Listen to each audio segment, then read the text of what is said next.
Yap, kali ini kita bakalan bahas hal dasar, tapi sebenarnya ini menjadi jawaban setiap pertanyaan orang ataupun keluhan kalau misalnya mereka bilang, duh kayaknya gue gak cocok deh jadi pembicara, suara gue cempreng, gak bakat gue, suara gue, aduh gak masuk, lemes, ntar pada ngantuk lagi. Duh kayaknya gak bisa, suara gue kan kayak gini. Udah stop. Karena suara seorang MC, seorang presenter itu tuh bukan dari bayi dia langsung suaranya gitu ya. Tapi dia tuh begitu bisa ya karena ada tekniknya.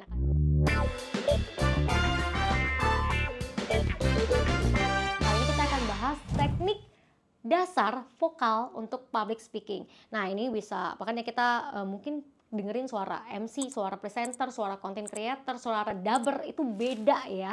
Nah ini nih, ini caranya. Dan kali ini aku akan bahas lebih dalam terkait dengan MC ya, karena ini beda, profesi akan beda pembawaan.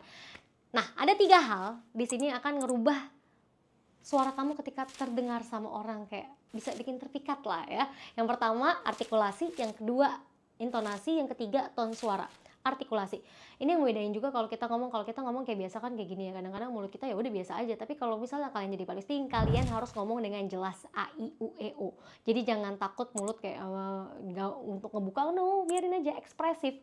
Karena artikulasi itu kalian menggerakkan semua organ yang ada di mulut, bibir, lidah, gigi, rongga mulut. Jadi ngomongnya itu dengan jelas seperti ini.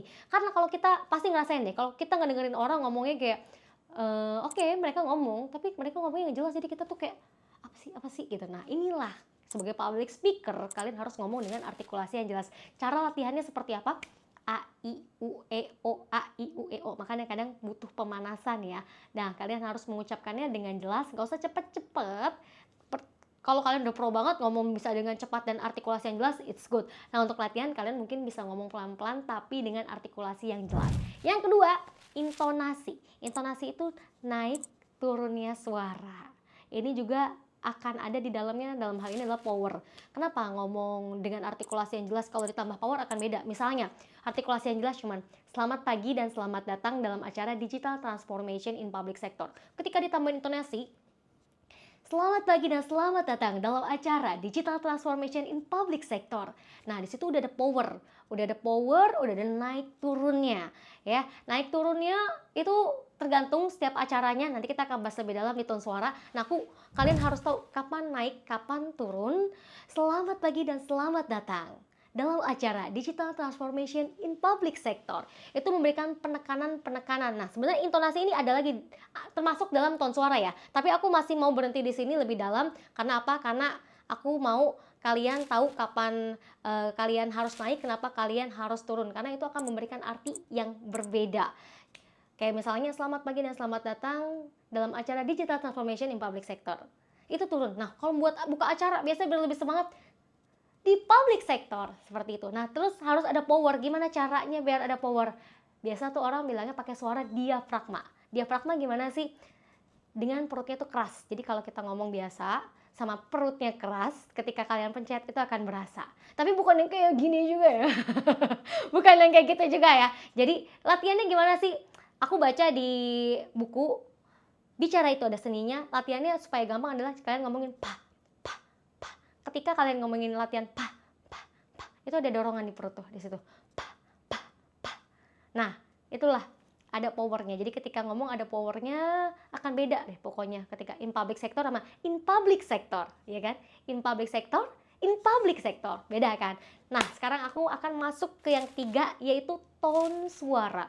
Tone suara ini tuh luas. Intonasi masuk di dalamnya, power masuk di dalamnya, smiling voice masuk di dalamnya. Tone suara itu tuh warna suara juga. Jadi gimana sih? Semua yang ada jadi satu dan akan membawa emosional atau bawa experience orang yang mendengarkannya. Misalnya, suaranya untuk MC yang formal. Berarti dia warna suaranya agak deep sedikit. Terus juga naik turunnya tidak terlalu jauh intervalnya. Terus juga tetap boleh ada smiling voice, tapi nggak yang smiling yang gimana banget gitu ya. Terus juga ya kita praktekin ya formalnya. Misalnya Selamat pagi dan selamat datang dalam acara Digital Transformation in Public Sector. Beda, itu formal. Ketika tone suaranya, ini kayaknya acaranya lebih ke semi formal atau informal ya. Nah, ini kita ngeramu semuanya jadi satu, kayak jadi selamat pagi, selamat datang dalam acara Digital Transformation in Public Sector. Nah, selain yang tadi aku sebutkan, di dalam tone suara kita juga tahu bagaimana kita harus stressing kalimat atau menekankan kalimat dan juga memberikan jeda kepada kalimat. Seperti yang tadi mungkin aku ya, selamat pagi, penekanan.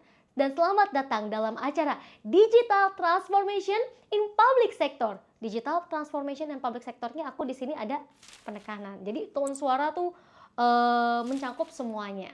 Sekarang coba kalian praktekin. Pasti beda ya. Jadi ini tapi tentunya ya untuk belajar itu tuh aku percaya bahwa bukan kita tahu kita langsung bisa. Jadi menurut aku ini ada tahapannya. Yang pertama, tahu. Udah tahu, paham. Udah paham, bisa. Tahu, ke paham mungkin jaraknya dekat, tapi dari paham ke bisa itu kalian perlu waktu. Dengan apa? Dengan latihan terus. Jadi aku harap kayaknya nggak ada lagi yang kayak aduh gue nggak bisa, suara gue cempreng. No, banyak banget orang yang suaranya cempreng, bahkan sebenarnya suaraku kayak gini ya, tapi bisa aja suaranya dibulet-buletin, tapi ya tetap punya ciri khas tersendiri yang nggak mungkin sampai ngerubah suara, kecuali itu daber kayak anak kecil bisa suara berubah. Nah itu beda lagi. Oke, gimana, udah ada bayangan?